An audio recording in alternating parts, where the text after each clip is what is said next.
What is the essence of who you are? To contemplate the very essence of our being and our existence invites us to embark on a profound journey of introspection. The search begins with two fundamental points. What defines the essence of our existence and what sums up the life we live?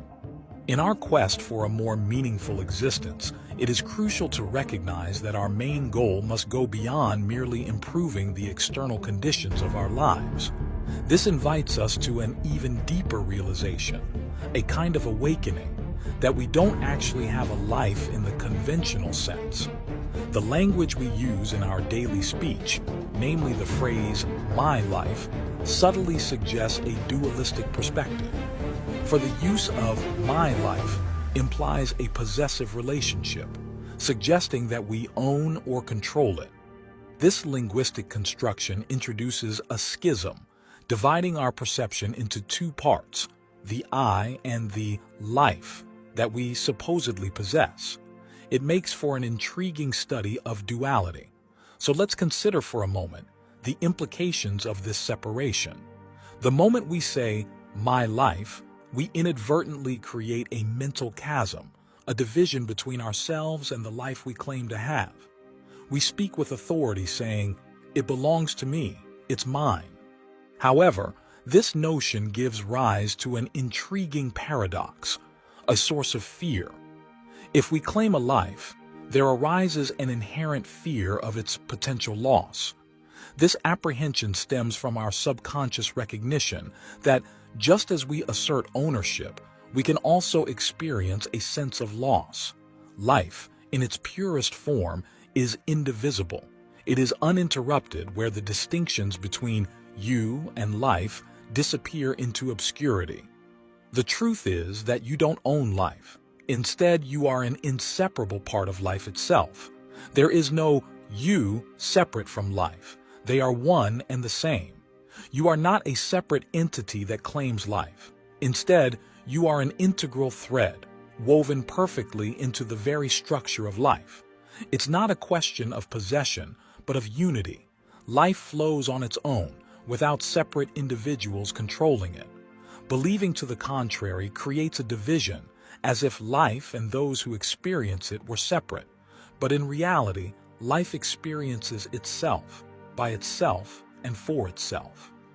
This story of my life can limit us, because when we see ourselves as separate, we often present ourselves as victims. Moments of challenge and sadness seem like personal attacks, as if life were against us. This perspective is very complicated. It can lead to suffering and disconnection from reality.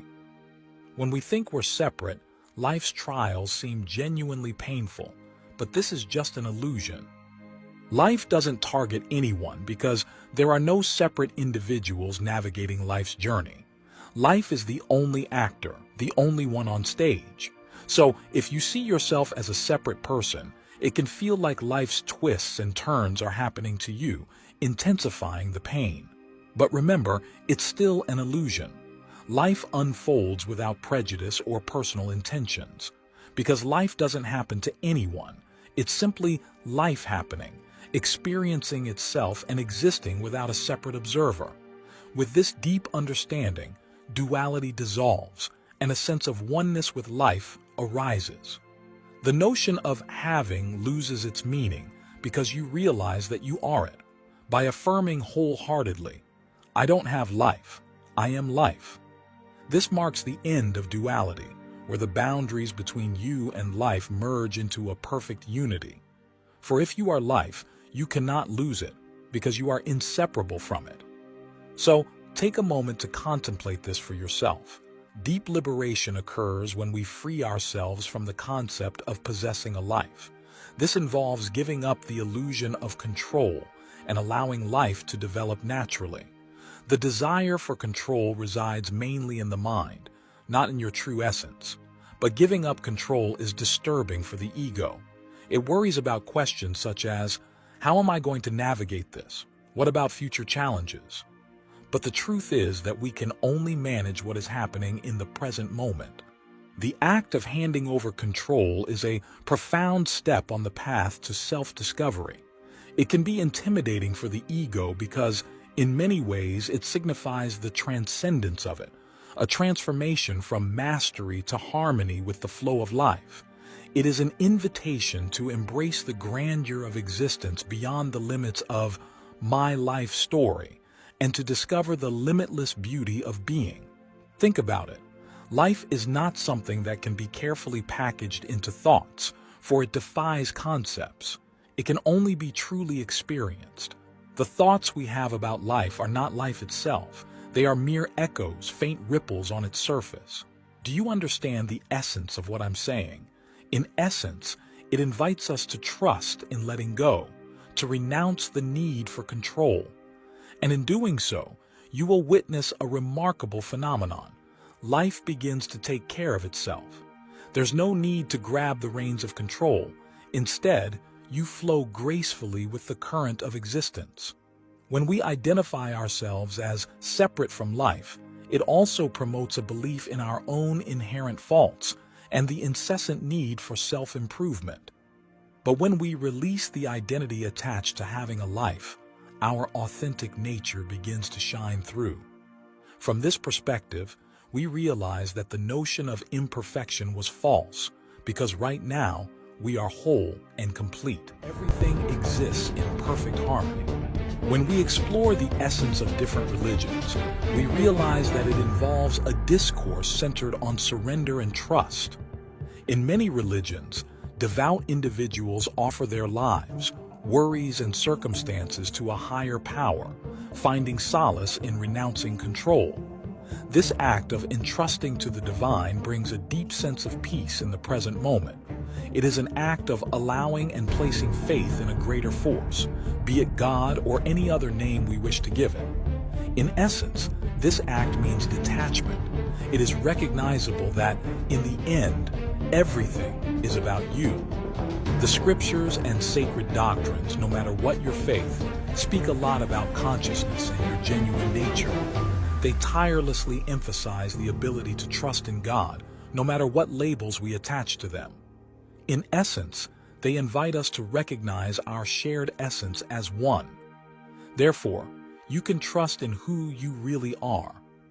Allow me to share an enlightening passage from the Holy Bible. For whoever desires to save his life will lose it, but whoever loses his life for my sake will find it. Matthew 16:25. It encapsulates the essence of everything. It's a metaphor, of course, as many biblical scriptures are. But it is not meant as a blind belief, but as an invitation to explore your direct experience. When I say, you are life, you can think of it as the very essence of being alive. So, think about it. Can you, at this precise moment, feel or perceive your being without referring to your personal history? There's no need to remember your name, email address, phone number, or events from a decade ago. Can you access a sense of pure being or presence that transcends the past? Just reflect and answer to yourself. In this state of pure being, there is no past to speak of, no reference points. But there is an undeniable awareness of your existence. I am. You can perceive the essence of being or presence within you, but describing it in words is difficult. All we really know is that we exist. To really understand this requires a temporary cessation of the constant flow of thoughts, a moment when the incessant inner chatter subsides. For some, this may already be happening. In this state, the incessant mental flow, which rarely pauses except during sleep, calms down briefly. When I asked if you could feel yourself without referring to your personal history, I was, in essence, asking if you could experience your presence without thinking. Here lies something profound, a glimpse into a dimension of existence often obscured by the noise of our thoughts. The question, who am I, is a profound inquiry that transcends mere concepts and words. It doesn't produce a concrete and readily defined answer in the domain of thoughts and language. The genuine answer to this question is beyond the limits of thought, for it resides in a state of pure presence and existence. This authentic answer, devoid of thought, emerges as a profound sense of presence. It is an experience that you can access, even if only for a fleeting moment. It occurs when the incessant flow of thought slows down momentarily, and you find yourself in a state of complete presence. In this state, your mind remains silent, but you are totally involved with your surroundings. You can see, hear, and feel more clearly. But it's important to remember that stillness in this context does not imply sleep or inactivity.